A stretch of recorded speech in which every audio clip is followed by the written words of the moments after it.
Bonjour chers auditeurs de l'ODJ Média, notre chroniqueur de l'ODJ partage son avis et sa réflexion dans un article qu'il a intitulé « Voiture électrique, après la joie, la gueule de bois ?»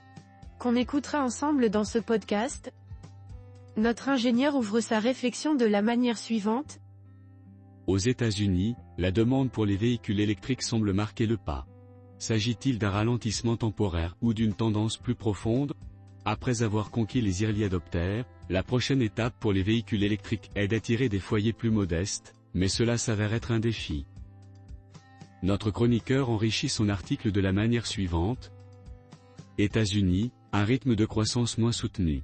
Aux États-Unis, la croissance des ventes de véhicules électriques est en baisse, par rapport à 2021 et 2022, bien que le marché progresse toujours.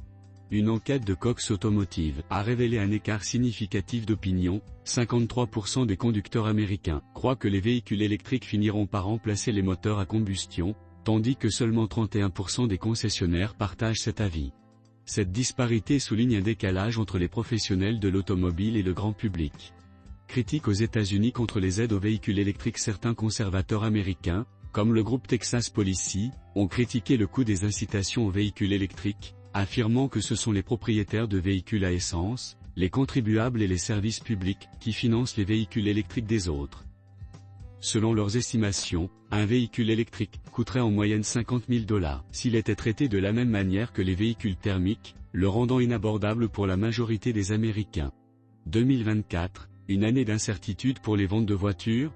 En France, la réussite de vente de voitures électriques a nécessité des aides publiques massives, notamment des bonus à l'achat, des primes de conversion, des réductions sur les péages, des stationnements gratuits ou à tarifs réduits.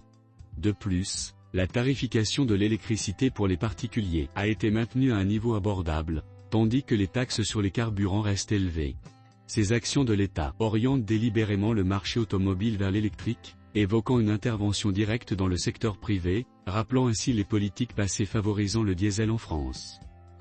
L'évolution incertaine du marché électrique. La question qui se pose est de savoir si les véhicules électriques ont la capacité de devenir majoritaires rapidement dans les ventes de véhicules neufs.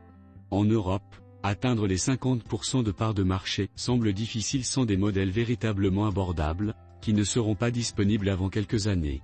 Aux États-Unis, la situation est tout aussi complexe, car le marché automobile est souvent influencé par le prix des carburants.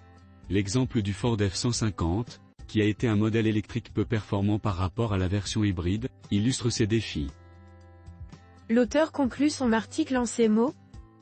Le défi des Marocains en ressources modestes. Le marché des véhicules électriques est actuellement centré sur la fourchette de prix de 400 000 à 600 000 DH, ce qui ne convient pas à un public très large.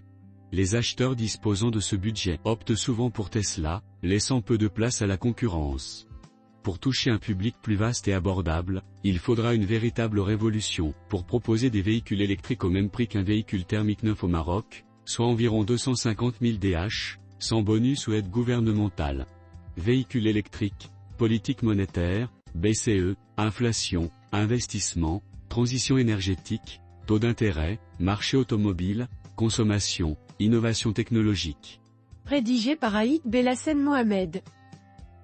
Merci d'avoir écouté ce podcast de l'ODJ Média. N'hésitez surtout pas à nous suivre sur nos réseaux sociaux, Instagram, Facebook, TikTok, LinkedIn et Twitter. Alors, on se dit au prochain podcast de nos chroniqueurs de l'ODJ, et à très bientôt.